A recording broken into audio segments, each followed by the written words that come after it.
এরা কোথায় ছিল? এখন বিশ্ববিদ্যালয় করতে 16 বছর আগে তোরা কোথায় ছিলি রে ছাত্ররা? 17 বছর দেশের মানুষ নির্যাতিত হয়েছে, কেউ তো কথা বলার সাহস পায় নাই। আজকে কাপড় নিয়ে এই যে প্রেস ক্লাব এসে শুয়ে থাকতে পারে। রিক্সাওয়ালারা চাইতেছে ঢাকা শহর ঘেরাও করবো, এই সেনাবাহিনীদেরকে মূল্যায়ন করেন। আজকে রিক্সাওয়ালা কোথায় হয়? আজকে শহর আমাদের দেশে না খেয়ে মরে যাওয়ার মতো পরিস্থিতি হয়ে যাচ্ছে। ছাত্ররা তার মতন আন্দোলন করে রাখে, যেমনি খুশি এমনি রাস্তা দখল করে। রাস্তা কি তার হাত সম্পদ? ভোটের অধিকারের জন্য সারা বাংলাদেশের মানুষ এখনো নির্যাতিত শিকার হয়ে যাচ্ছে। ভোটের অধিকার ফেরত পায় নাই। ভোটের অধিকার যদি ফেরত না পায়, মানুষের মূল্যায়ন কোনোদিনও হবে না। সেদিকে কারো নজর নাই। কোথায় ছিল? আজকে আমরা না খেয়ে মরে যাওয়ার অবস্থা।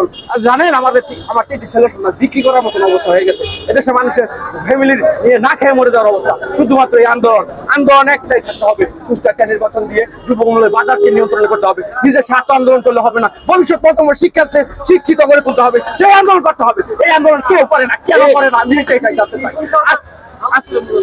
কোনদিনই আওয়ামী সরকার ভালো ছিল না। আওয়ামী সরকার জনগণকে মূল্যায়ন করে নাই। তারা খালি ব্যবসা নিয়ে ব্যস্ত থাকছে, টাকা ব্যবসা নিয়ে ব্যস্ত থাকছে, টাকা চুরি করার ব্যবসা করছে। তারা জনগণকে বোকা বানিয়ে পদ্মা সেতু নানান ধরনের নির্মাণ নিয়ে হাতে নিয়ে টাকা খালি বিদেশে পাচার করছে। জনগণ কি খাচ্ছে, জনগণের কি চাহিদা তারা কোনোদিন দেখে নাই। এদেশের মানুষ ভোট দিতে পারে নাই বলে সেই নির্যাতন হয়েছে। আমরা মূল্যায়ন করবো ভোটের, আমরা ভোট দিতে পারি যদি, তাহলে আমরা সঠিক সরকারকে খুঁজে বার করবো। সরকার আমাদেরকে মূল্যায়ন করতে বাধ্য থাকিতে হবে। বাড়িতে আমার ফ্যামিলি বুঝেন না, একটা ছেলে সন্তান বিক্রি করে দেওয়ার মতো অবস্থা হয়ে গেছে। কি করবো আমি? ভবিষ্যৎ কি হবে? তাদেরকে ভবিষ্যৎ যদি না ঠিক করে আমি বাবা হয়ে কি লাভ? আমার বাবা হয়তো আমি কি একটা বাবা হয়ে যদি কাল আমার সন্তানদেরকে লেখাপড়া না করতে পারি, হালকা একটা মেট্রিক করে লেখাপড়া না করতে পারি, এই বাবা হওয়ার যোগ্যতা আমি নাই। কারণ এদেশে সবকিছু দাম আগুনের মতন হয়ে গেছে। আমি যদি কালে রাস্তা নামি, এই দেশে ঢাকা শহরে রিক্সাওয়ালাকে কাউকে নামতে দিব না। শুধু একটাই দাবি, ভোট সুষ্ঠু একটা নির্বাচন দেশ করো। দেশ যার কাছ থেকে করতে হবে। সরকারের ঠিকানা নাই, সরকারকে ভোট দিতে হবে, সরকারকে জানাইতে হবে, তারা আস্তে আস্তে কাজ করবে। তোমরা নগদে চাও, আজকে দিতে হবে। তোমরা বাপের দেশ পেয়েছ, শেখ হাসিনার মতন কই আমন চাই তাই করতে চাইছ। তোমরা রাস্তা আটকাই দাও, রাস্তার মধ্যে ট্রেনের যাত্রীদেরকে গ্যাস দিয়ে মাথা লাগিয়ে হলো। এত সাহস তোমরা কোথায় পেয়েছো? বাংলাদেশে বাংলাদেশ যার অবস্থান থেকে দূর রাখো। কখনো সময় আছে এরকম ভাবে একটা রাষ্ট্র চালাইলে বিদেশি হস্তক্ষেপ করে দেশটাকে ধ্বংস করে ফেলবে, দেশের শিক্ষা সমাজকে ধ্বংস করে ফেলবে। তাই এখনো সময় আছে। যারা বাংলাদেশে যারা রাজনীতি আন্দোলন করতেছ, তোমাদের হাতে পায়ে ধরে করি, আন্দোলন দমন করো। একটাই দাবি, সুষ্ঠু একটা নির্বাচন, দ্রব্যমূল্য নিয়ন্ত্রণ করো। এছাড়া কোনো দাবি করো না। তোমাদেরকে এই দাবি করার কোনো অনুমতি এখনো কেউ দেয় নাই। তোমরা চামচে চাইতে পারো না। তোমার ছাত্ররা ভিতরে আমলিক নাই, এই যেখানে ভিতরে আমলিক নাই। আমলিক মানে কি? স্বৈরাচার। এখন তাই স্বৈরাচার কি গাডাগা দিয়ে আছে। আমার আশপাশে আমলিক লুকিয়ে আছে। আমাদের সজাগ থাকতে হবে, চোখ কান খোলা রাখতে হবে। কখন জানি এসে হস্তক্ষেপ চালায়, আমরা হস্তক্ষেপ ভেঙে দেবো আমলিকে। সেদিকে আমাদের নজর থাকতে হবে। আমাদের একটাই দাবি, সুষ্ঠু একটা নির্বাচন দিয়ে ডক্টর ইউনূস স্যার তার সম্মান ধরে রাখবে।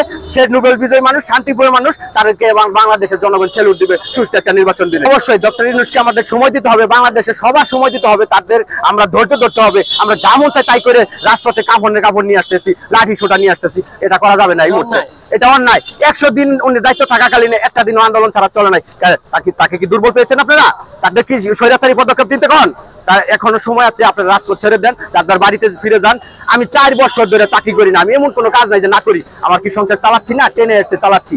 কিন্তু এখন যে পরিস্থিতি, সামনে ভবিষ্যৎ প্রজন্ম যা দেখতেছি, মানে আমার মরে যেতে হবে। এরকম অবস্থা কেন হবে? ধৈর্য ধরতে হবে আমাদেরকে। ডক্টর ইউনূস স্যার বর্তমান প্রধান উপদেষ্টা, বাংলাদেশের হাল ধরেছে, ওনাকে সুযোগ দিতে হবে। ওনার প্রধান উপদেষ্টাদেরকে সুযোগ দিতে হবে। এটা আমাদের নাগরিক দায়িত্ব। ওনার দ্বারা একটা সুষ্ঠু নির্বাচন বাঙালি জাতি উপভোগ করবে। একটা নির্বাচনের দ্বারা আমরা সুন্দর সরকার গঠন হবে। সেই সরকারের অধীনে আমরা বাংলাদেশের সবাই কাজ করবো। আমাকে বিএনপি সরকার আসলে কি না? আমি শিক্ষিত না ভাই, আমি গাধা মানুষ একজন। আমি রিক্সা চালাচ্ছি না ভাই, আমি গার্মেন্টস শ্রমিক। ঠিক আছে, আমি এই আন্দোলনে আমি খুব ক্ষতিগ্রস্ত। এই ইচ্ছা করলে সবাই নামে পড়ে। এই যে গার্মেন্টস শ্রমিক কেউ মন চাইলে এই বেতন বোনাস, আগে বেতন আটকা পড়ে নাই, আগেও এত নাটকা পড়ছে, কেউ কথা বলে নাই। এই বাংলাদেশের সমস্যা, দেশ থাকলে সমস্যা থাকবে। সেই সমস্যাগুলো এইভাবে আর সমাধান হয়, এটা আমি কোনো সময় কল্পনা করতে পারি। 16 বছর কি সমস্যা ছিল? অবশ্যই ছিল, কিন্তু নীরবে সহ্য করছে, পিছনে হাত দিয়ে মাথা নিচু করে থাকছে। আরে বাঘের মতন গর্জন দেয়। কোথায় পায় এই সাহস? কে দেয় সাহস?